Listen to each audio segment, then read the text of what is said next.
Hello and welcome to my audio short story channel. Today's story is The Secret Water Room. Dylan and Jessica are certain they're being followed, so they decide to hide inside a manhole, hoping they're not climbing down into a pit of snakes or bubonic rats. They discover something much more unexpected, the hope of escape. Enjoy the story. I'll see you at the end, and tune in next week when I share insights about this story.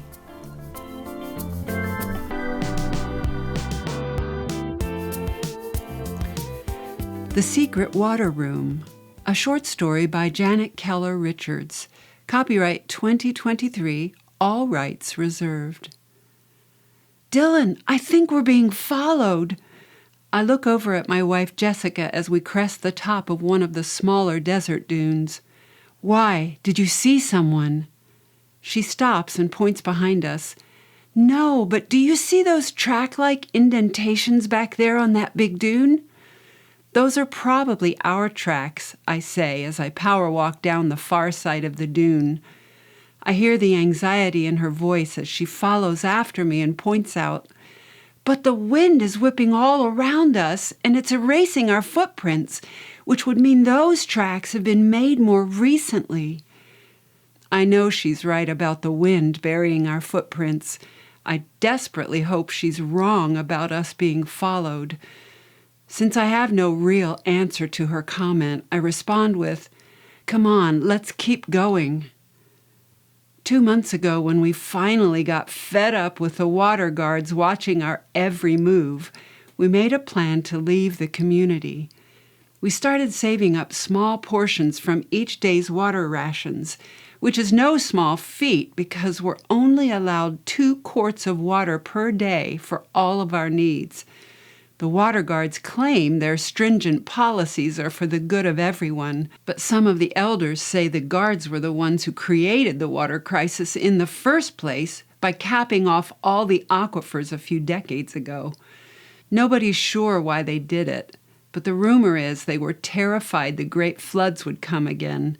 So they stopped up the aquifers and created water usage laws that got more and more oppressive over the years. You look upset. What are you thinking? My wife asks between breaths. I surface from my thoughts.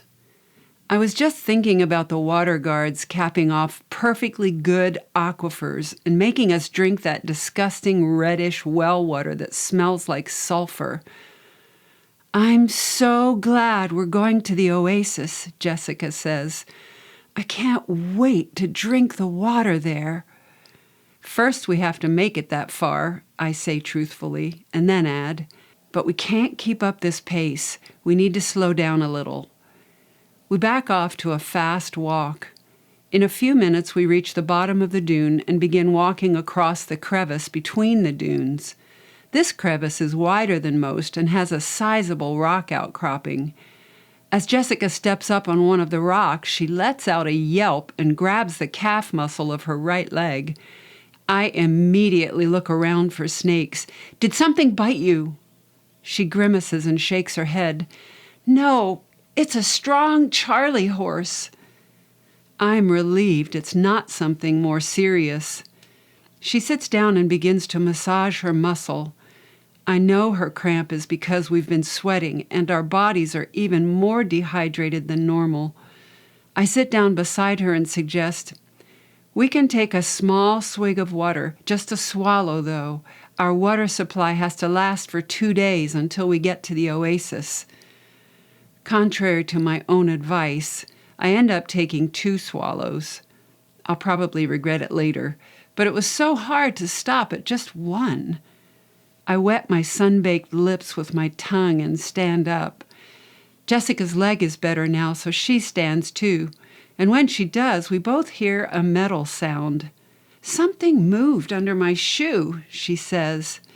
We bend down to inspect more closely and see a heavy curved item made of metal. With my hand, I clear the sand off of it and shake my head in disbelief. It's a manhole cover, and it looks like it's covering some sort of underground entrance. Jessica grabs the sleeve of my shirt. Dylan, are you thinking what I'm thinking? I straighten up and look at her. That depends. What are you thinking? If we are being tracked, we can go down underneath and wait them out. We can cover the manhole lid with sand before we reset it on the hole so they won't see it. And when we're sure they've moved on, we can continue on toward the oasis. I squint through the sunlight at her and say, but that would delay us. So it would give us a break. It's got to be cooler down there. That might work, I say, if the wind doesn't blow the sand off. But what if there are snakes down there or bubonic rats? She shrugs. Let's check it out. If it were up to me, I would keep moving toward the oasis. But I know we could both use a break. And she's right. If we are being followed, it might throw off our pursuers. I nod thoughtfully her way. Jessica takes my nod for a clear yes and immediately starts pulling the manhole cover aside. I put my hand on hers to stop her. Let me go down first. She hesitates to give way to my lead, but then asks, is this one of your knight in shining armor moments? Exactly, I answer with a grin. Over our 5 years of marriage, Jessica and I have had lots of heated discussions about her tendency to barge into the middle of unknown situations and my desire to keep her safe in those same situations. It wasn't until she realized that I need to be her protector that she began to let me do my job. Okay, Lancelot, go first, she says, and takes a step back. I grab onto the first rung of the metal ladder that's welded to the inner wall of the hole. Swinging myself down inside, I turn on my flashlight and point it downward. I can't see anything. Moving down a few more rungs, I shine my light again and stare with incredulity. I call up to Jess, I think it's an underground home. At the bottom of the ladder, I step from the last rung onto the surface below. I was right. It's not a trench. It's a small dwelling. Hello? Is anybody here? I ask. There's no response. Hello? I call again, but no one answers. I turn back to tell Jessica to come down, but I see she's already halfway down the ladder. Did you put sand on the top of the manhole cover before you reset it on the cylinder? Yep, she says, as she lands near me on the living room floor.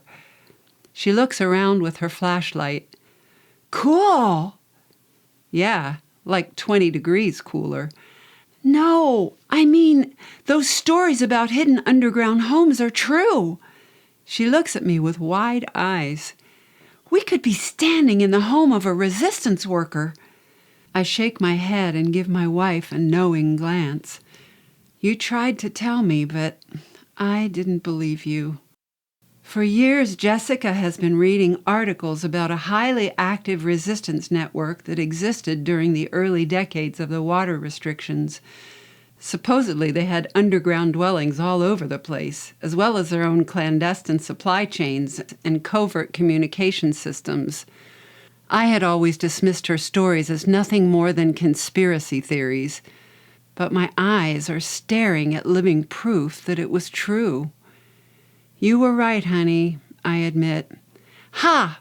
1 point for me, Jessica responds with a laugh. My wife loves anything competitive. I put my hands up and surrender with a grin. You win. Now, let's look around. We dump our backpacks on the floor near the ladder and scan the space with our flashlights. To our right is a small living room with 2 chairs, a coffee table, and 2 bookshelves. To our left is a dinette with a small table and chairs, and next to it is a little kitchen with a sink and a few drawers and cupboards. On the dinette table are 10 drinking glasses that are larger than regulation size. I start to mention their illegal height, but Jessica sees the kitchen faucet and says optimistically, "Hey, maybe there's running water." I look at the amount of dirt on my hand from touching the table.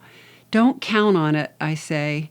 It's pretty obvious this place has been empty for a while. When she lifts the faucet handle, we hear the clunking of pipes. Turning it off, she groans with disappointment and focuses her attention on rummaging through the cupboards. "There's no food," she comments. "Only kitchen stuff and empty containers." I notice a door to the right of the kitchen and push it open. I found the bedroom. Jessica peers over my shoulder and sees the twin bed and nightstand. Well, whoever it was, they weren't married. And it was probably a guy, because that is some sparse decorating.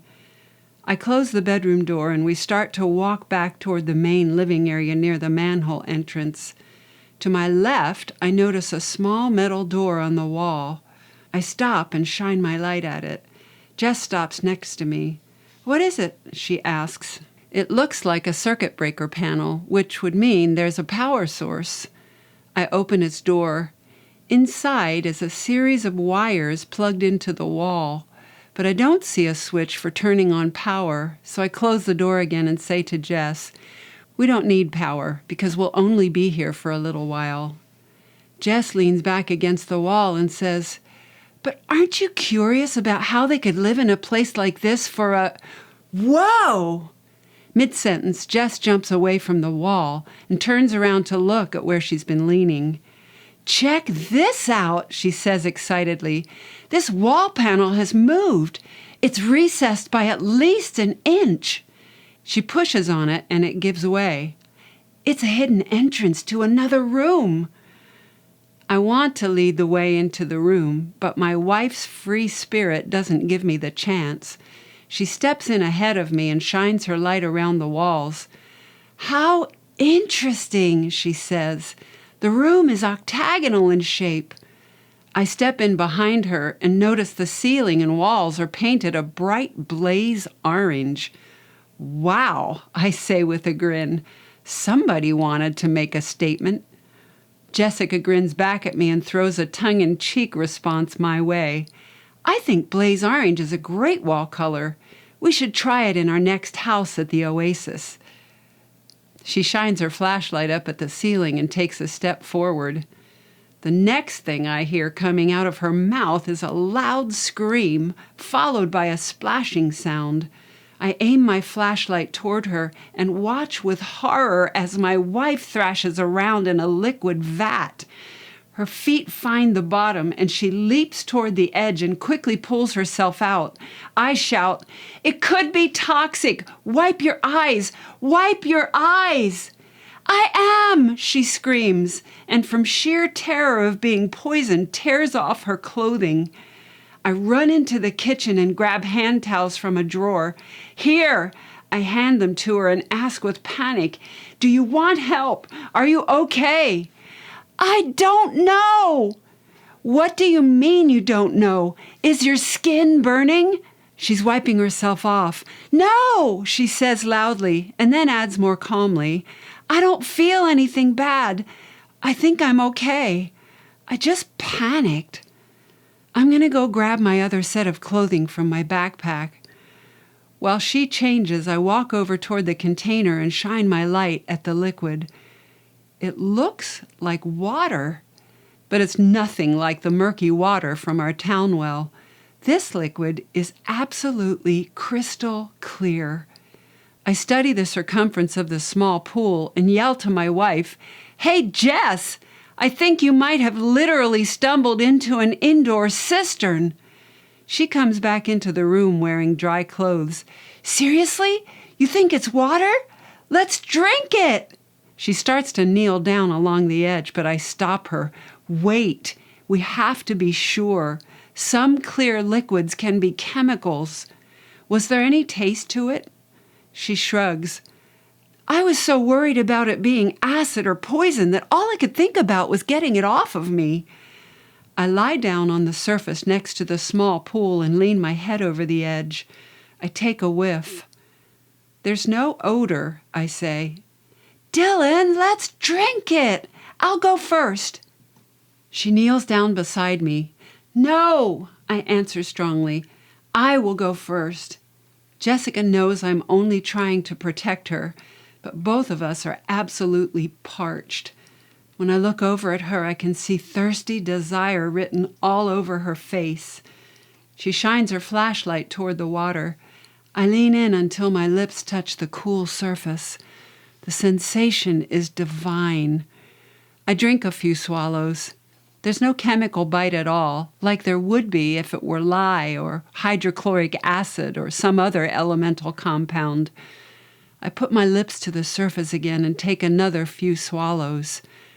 I sit up and smile broadly. It's the sweetest water I have ever tasted. We both lie down and take long, full, satisfying drafts.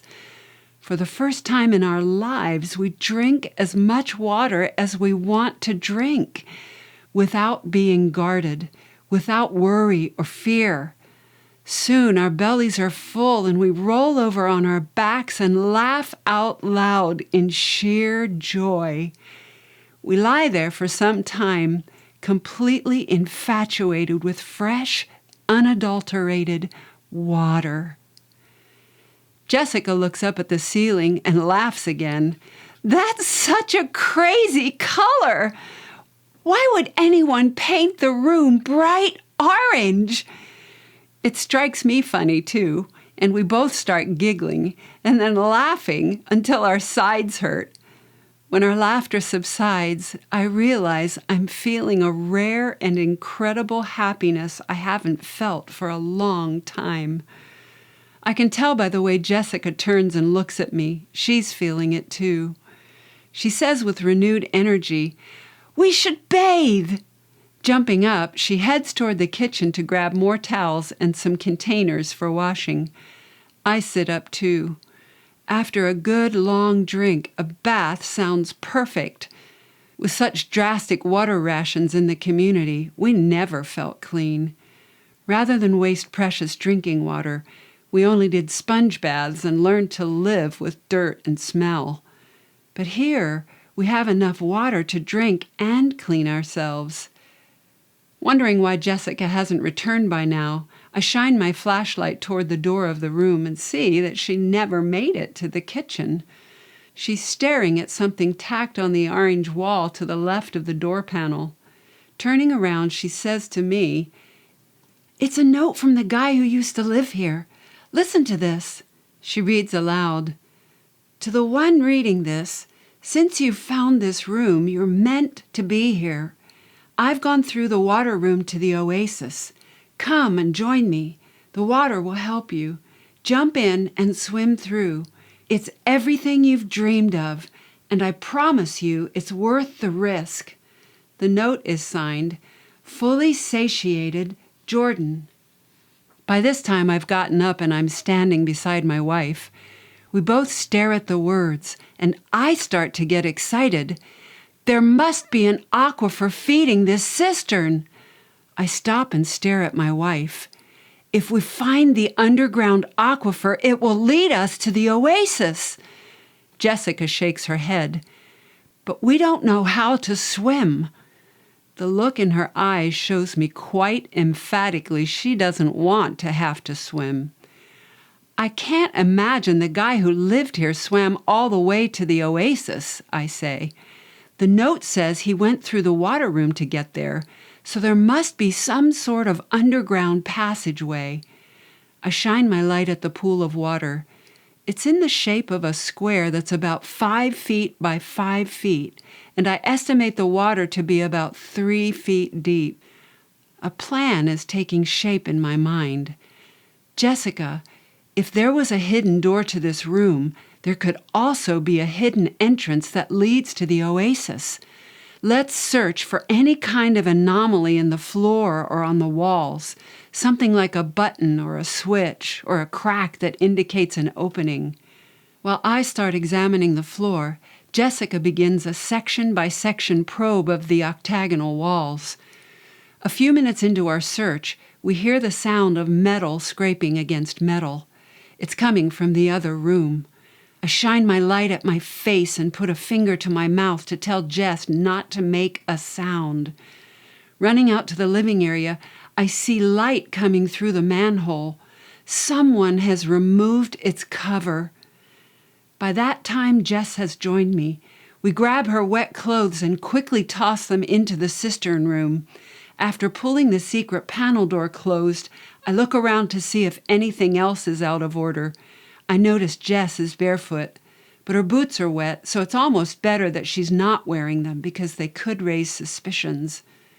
A person is descending the ladder. They're wearing the familiar olive green uniform of a water guard. A two-way radio falls and hits the floor with a hard thud, and I hear a female cursing. I grab my wife's hand and pull her close to my side. Because of previous run-ins we've had with these guards, I can feel my body tensing up. I'm sure my wife is also feeling stressed. We glance at each other and I give her a kiss on the forehead. Both Jessica and I believe there's a water maker who created the waters and the earth, but neither of us have had a lot of interactions with him. He's always sort of been an emergency go-to rather than someone we talk to regularly. But right now, I find myself praying under my breath, "Water maker, don't let them arrest us. Keep us safe and help us get to the oasis." The water guard steps off the ladder into the living room. I don't recognize her as a guard from our community. "Hello," I say in a friendly voice. Ignoring me, she picks up her radio and turns it off and on again. There's no sound. She clamps it onto her belt and curses again before turning toward us and staring. Her pupils are cold and hard, like black onyx, and the sinews of her face and neck are tightly wound. She looks like a desert jackal ready to attack its prey. "What are you doing here?" she says brusquely. I try to keep my voice even as I answer for both of us. "We discovered the manhole cover and came down here to cool off." "Why have you left the community?" she asks accusingly. I tell her truthfully, "We're going to the oasis." She breaks out into a mocking laugh. "You're fools. You'll never make it that far." I say with more confidence than I feel, "We're determined to make it." The guard ignores my response and changes the subject. "These underground homes have been closed off for security purposes. It's not safe for you to be here." I know the real reason the homes were closed off was to stop the resistance efforts, but I don't say that because it would get us arrested. So I answer, "We'll only rest here for a little while, and then we'll head toward the oasis." "Give me your water passports," the guard demands. We grab them from our packs and hand them to her. She scrutinizes them and says, "Today's date isn't stamped. You didn't get your water rations from the community well this morning." I explain honestly, "We wanted to get an early start before the sun grew too hot." With her stony eyes trained on me, she says forcefully, "You're trying to escape." I glance at Jessica, whose face is tight with worry, and say to the guard, "It isn't against the law to go to the oasis." The woman knows I'm right, but if the water guards had their way, no one would ever be allowed to leave the community. Handing our water passports back to us, she takes a few steps toward the kitchen. Her eyes lock onto the drinking glasses on the dining room table, and she grinds her jaw. She points at them and says scathingly, "These are not regulation size." I realize we are in trouble. I mentally scold myself for not dealing with the glasses the second I first saw them. One of the ridiculous laws of the water guards states that community members must destroy any drinking glasses larger than the regulation 4-inch height. Jessica and I know several people in the community who were arrested for lesser infractions. Jessica blurts out, "We've only been here a short time." The water guard slaps her hand on the table and says loudly, "No, that is not acceptable. You know these are illegal and you did nothing about them." "I promise we will take care of them," I answer as calmly as I can. She responds with a threat. "I should arrest you." Jessica walks to the table and says, "We're sorry for our failure. We'll do it now." She picks up a glass in each hand and throws them on the cement floor. They shatter into quite a few pieces all around her bare feet. I try to keep the shock out of my face as I watch Jess continue to grab more glasses and throw them at the cement. The water guard crosses her arms and watches as my wife proceeds to break every single glass and create quite a mess on the floor. When Jessica finishes, she's standing barefoot in the center of a small island of glass shards. The guard studies us with her flinty eyes as if she's trying to decide whether or not to arrest us. At last, she announces, "I will come back with several colleagues to permanently seal off this manhole. You'll leave before I return, or this will become your tomb." A shudder of relief ripples through my body at the realization that we're not going to be arrested. I assure her, we will be gone by then. The woman moves to the ladder and begins to climb. Before disappearing into the manhole cylinder at the top, she stops and sneers at us. "You will die between here and the oasis," she says with complete disdain. Then she climbs out and resets the manhole cover. As soon as she leaves, I hear an audible sigh of relief from Jess. I ask quietly, "Are you okay?" She nods slowly and says, "I haven't felt that scared in a while. I can't believe she let us go." While I look for something to clean up the broken glass all around her feet, I say with a grin, "And I can't believe you stood there in bare feet and broke all those glasses."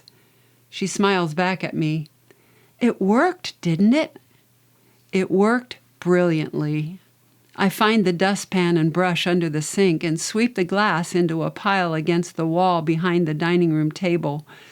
When the floor is clear, I pick Jess up and carry her in my arms. She says with humor in her voice, "You haven't carried me like this since our wedding day." I put her down on a living room chair next to her boots and give her another kiss on the forehead. "Even though they're still damp, you might want to put on your boots in case I didn't get all the glass pieces." As she's lacing them up, Jessica says, "Dylan, since that guard's radio is broken, she can't call for reinforcements to bring the tools for closing this place down. So that gives us some time to look for the underground passageway, right?" I nod in agreement. I don't think they'll come back to seal the manhole cover until tomorrow. But at the very least, I'd say we have 6 or 7 hours. "That's what I was thinking," Jess says, and then adds, "Can we bathe first before we start looking again?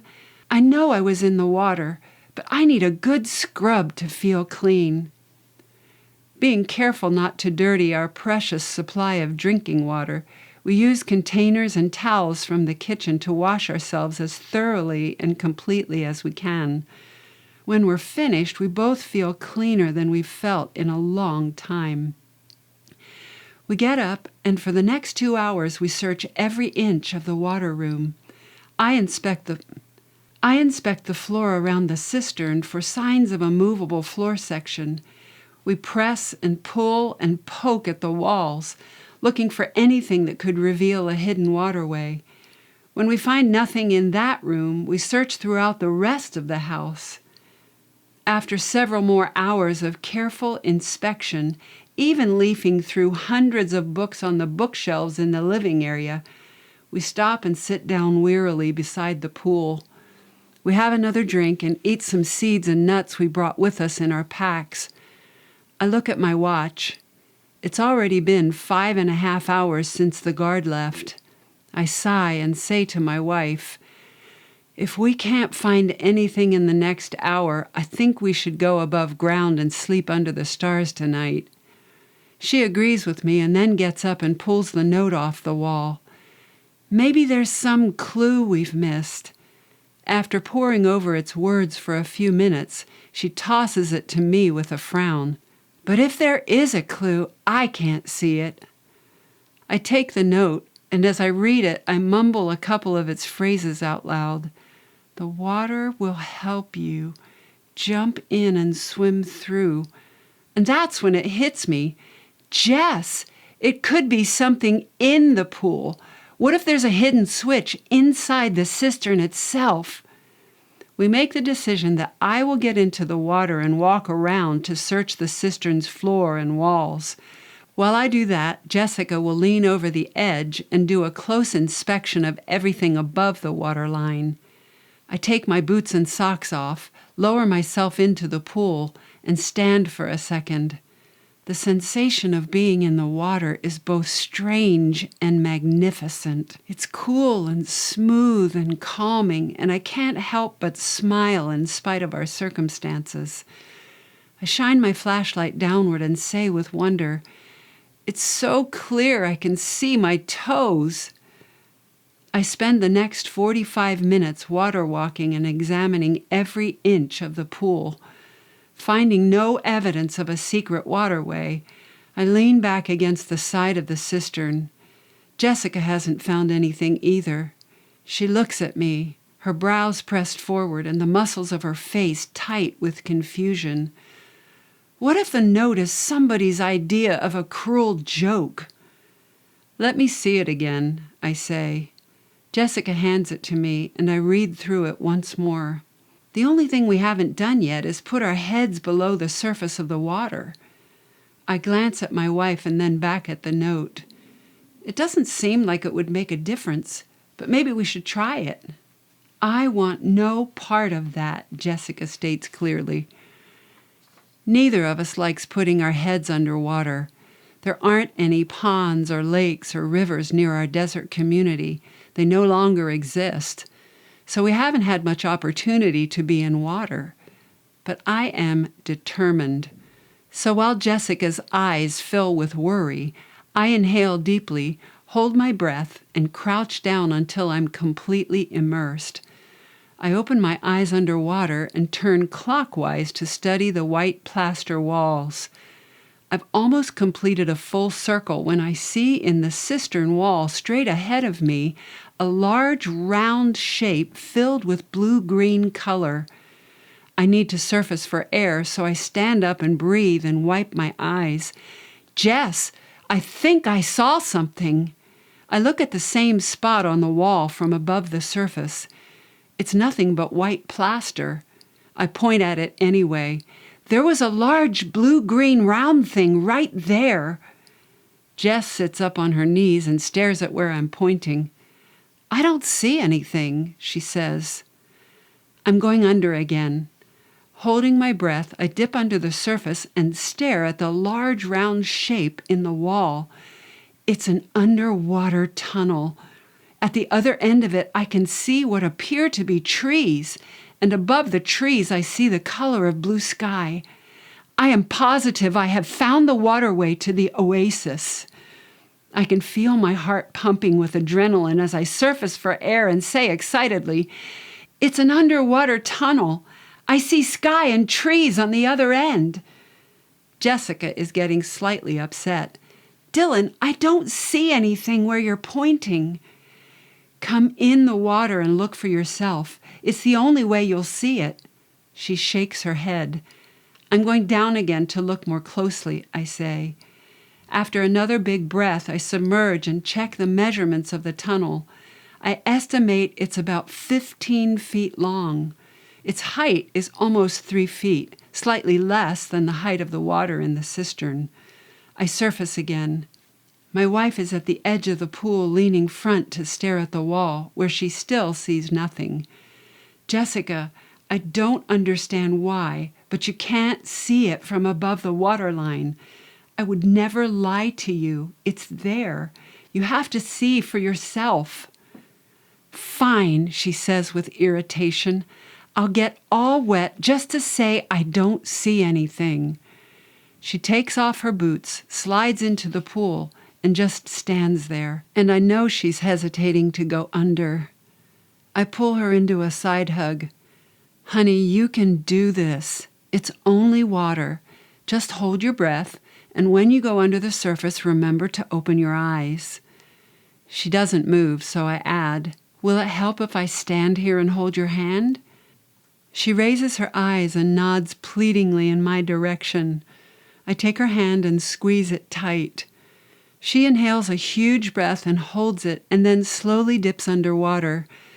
After about 15 seconds, she shoots up out of the water and shouts, "It is a tunnel!"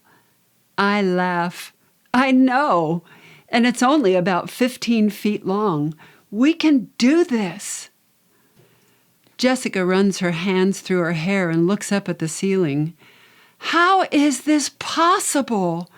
She drops her hands and gazes at me with astonishment. How is the oasis so close when above ground it's a 2-day hike? I shrug. I have no idea.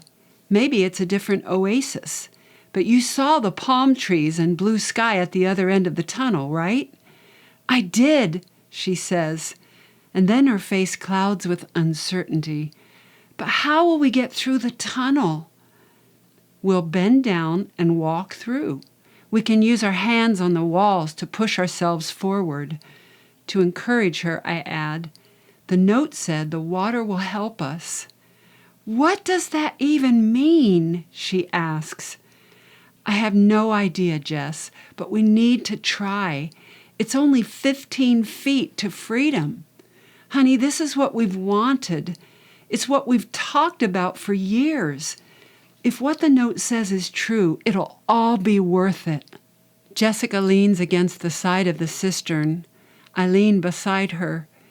The truth is, though I'm 100% committed to trying to get through the tunnel, I sound braver than I feel. I ask her gently, "Are you afraid of drowning?" My wife's face pinches together like she's fighting back tears, and she nods. So am I admit honestly. We're feeling the same fear that made the water guards cap off the aquifers all those years ago. They were afraid of drowning. I look into Jessica's eyes. We can't let the fear beat us. We can do this. While I'm encouraging my wife, I find myself praying again under my breath. Watermaker, give us courage. At that moment, we hear a loud noise coming from the living room area. We stop and listen. There are 2 sounds now. One is a hammering sound, and the other sounds like drilling. Jessica whispers in a panic, "Dylan, they're closing off the manhole cover." I nod toward the place where we found the underwater tunnel and say quietly, "Then it's time. You go through first. I'll be right behind you." In spite of her fears, my wife says, "Okay," and I can see she has resigned herself. "Ready?" I ask. She nods. We both take as big a breath as we can and go under the surface. Jessica bends down and enters the tunnel. I follow her. We water walk in crouched positions, using our hands to push along the sides. Halfway through the tunnel, I start running out of air and worry about us making it. But immediately I feel a whoosh of water behind me that propels us toward the green and blue of the oasis. The water is helping us. Jessica clears the end of the tunnel first, and I burst through the surface right behind her. We both take in large gulps of air. We wipe the water from our eyes and hug each other hard. "We made it," Jessica says with profound relief. "Yes, we did, honey. We made it," I say with the same profound relief. And even though I don't understand most of what just happened, I feel incredibly grateful. "Thank you, Watermaker," I say quietly. I look at our surroundings.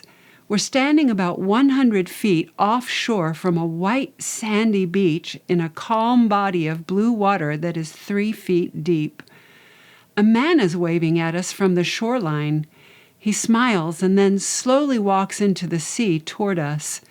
We head in his direction and meet him in the shallow waters. "I'm Jordan," he says warmly. "Welcome to the oasis." His eyes are glowing with life.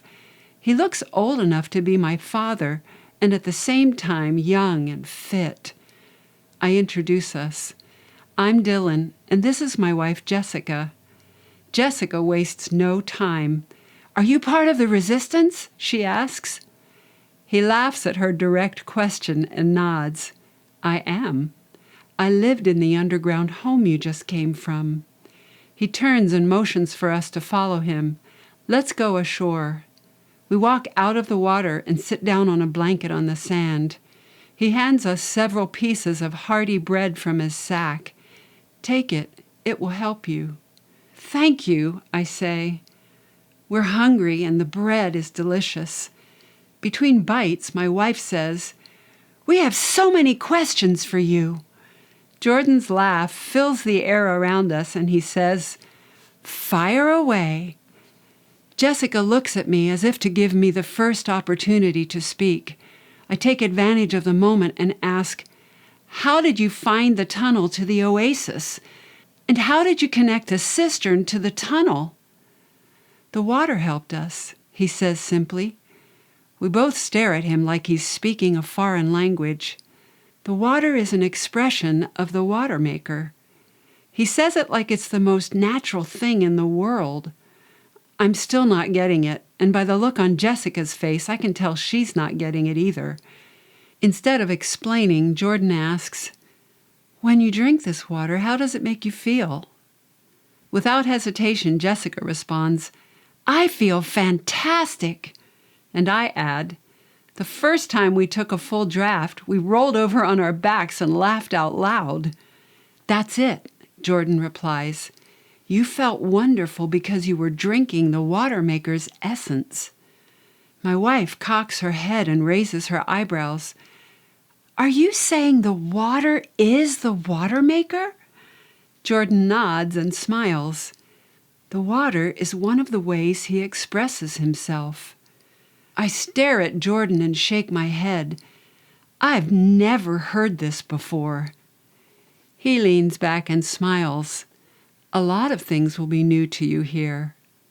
Studying us, he adds with a soft intensity, "You were meant to come. Everyone who wants free-flowing water will find this place. Everyone who searches for the oasis will discover it." I nod. It makes sense that Jessica and I were led to discover both the manhole and the secret wall panel. And then I think about the blaze orange walls of the water room, and a grin spreads across my face. I look sideways at our new friend and ask with amusement, "Why on earth did you paint the walls that color?" Jordan bursts out laughing. The sound is as full and hearty as the orange paint is bold, and for a few moments he's unable to speak. When he calms enough to spit out words, he slaps me on the back and says exuberantly, "It's the vitality of the water." I couldn't help myself. Jordan's laughter makes Jessica and I start chuckling, and soon the three of us are dissolved into laughter until we're almost crying. When our laughter slows, Jessica looks around at the trees and the sand and the water and then at me. I see a new lightness in her eyes. She says passionately, "Dylan, we never have to go back. We're free."